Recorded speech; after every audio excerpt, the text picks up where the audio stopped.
Welcome everyone to this explainer. Today we're taking the foundational concepts of geomatics engineering, the exact kind of stuff you dive into during a bachelor's degree in the field, and turning them into a clear, visual journey.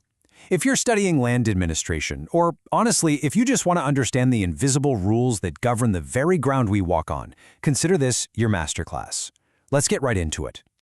So, what does it actually mean to own land? We naturally think of land as just the physical dirt beneath our feet, right? The rocks, the trees, the rivers, the raw land itself. But today, we're going to completely challenge that basic assumption. Ownership isn't just about the physical earth.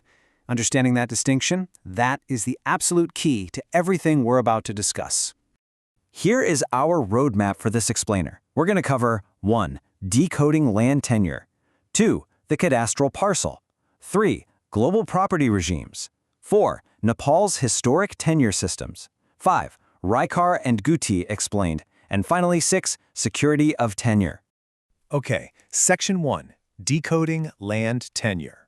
Let's start with the word itself. Land tenure comes from the Latin word tenere, which literally just means to hold. So, land tenure isn't actually about the physical earth. It's about the institutional rules. It defines exactly how property rights are allocated within human societies. Basically, it's all about the relationship, whether it's legally or customarily defined, among people with respect to the land. To really wrap our heads around tenure, we've got to look at this fantastic metaphor, the bundle of rights. When we talk about holding land, we're actually talking about holding specific rights plucked right out of this metaphorical bundle. And here's the crazy part. Multiple people can hold totally different rights over the exact same piece of land at the exact same time. You might have ultimate ownership, which historically means you can use it, enjoy the fruits of it, or even abuse the property. But meanwhile, someone else might hold a tenancy, a leasehold, or a usufruct use right. Tenures aren't just made in heaven, you know. They are very deliberately created by law and society. Moving right along to Section 2, the cadastral parcel. Now, to organize that massively complex bundle of rights we were just talking about, land administrators use something called the parcel. Think of the parcel as the absolute basic spatial and legal building block of a cadastre. It's literally the smallest unit of land where rights and interests are legally recognized. And to keep all of this straight, administrators assign it a unique ID code, a parcel number. This ensures every single attribute, boundary, and right is officially recognized and totally queryable on a cadastral map. So here's an absolutely crucial point, especially for any geomatics engineering student out there. You have to differentiate between two completely distinct realities. Land is the physical reality. It's the real-world dirt, the rocks, the geography. But tenure and the parcel, those represent an abstract, legally engineered reality. Think about it. You can't put a legal boundary in a wheelbarrow, right? But that invisible, abstract boundary dictates literally everything about how that physical land is used, taxed, and transferred. All right, Section 3, global property regimes. Our world is just incredibly full of legal pluralism. Take two vastly different approaches to land administration, for example. Over in England and Wales, they utilize a highly formalized statutory system of freehold and leasehold. It was originally developed in common law and officially enshrined in statute back in 1925. But contrast that with Fiji. Fiji successfully administers 88% of its land through deep-rooted customary practices. Ownership there isn't about a 1925 statute. It's determined by a hierarchy of family relationships, and it's recorded by a native land trust board. The land is largely inalienable. These are two totally different ways of organizing human relationships to land, but they both function to perfectly allocate those bundles of rights. Let's zoom in a bit for Section 4, Nepal's historic tenure systems. If we look at history, Nepal's traditional state ownership branched out after 1946 into an unbelievably intricate web. Traditionally, the state basically owned everything, but it delegated rights out over time. You see statutory systems branching into Raikar, Berta, Jagir, and Rakam. And right alongside those, you have non-formal or customary systems like Kipat. Kipat was this fascinating communal tenure system primarily found in the Eastern Hills, where only certain specific ethnic groups were permitted to hold land. It's just a perfect example of how a single nation can have these deeply layered, simultaneous property regimes all operating at once. To put some real human context to these systems and show their immense scale, Let's look at the exact distribution of cultivated land in Nepal right before the 1950s.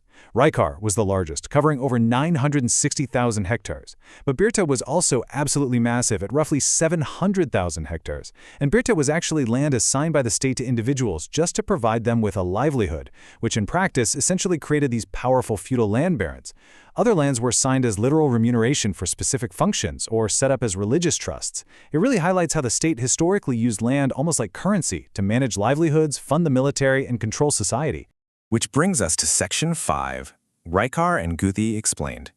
Fast forward to today, and a staggering 98% of Nepali farmland operates under the Raikar system. 98%! It has fundamentally shaped the modern relationship between the state and the individual.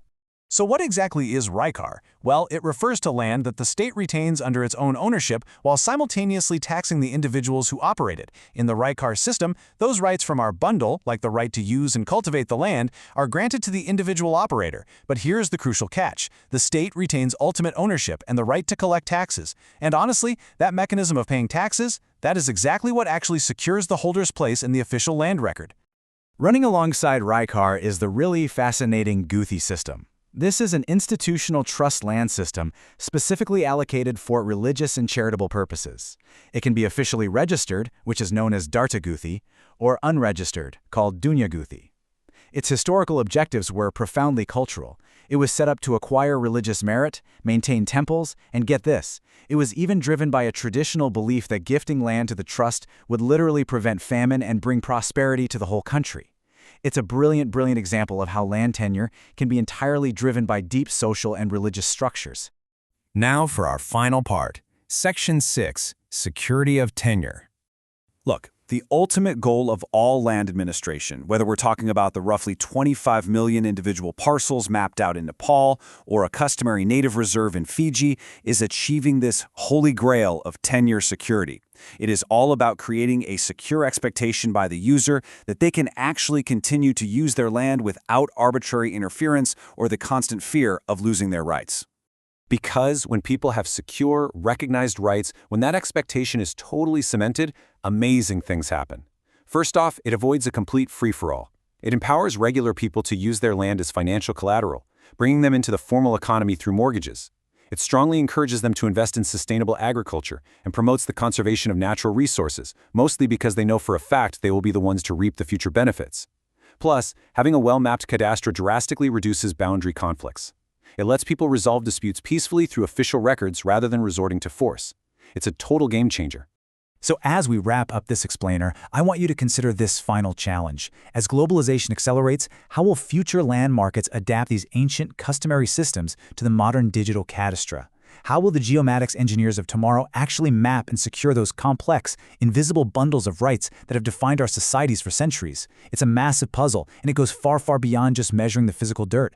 Thank you so much for joining me on this deep dive into land tenure. I really hope this explainer helped clarify what is truly a foundational topic.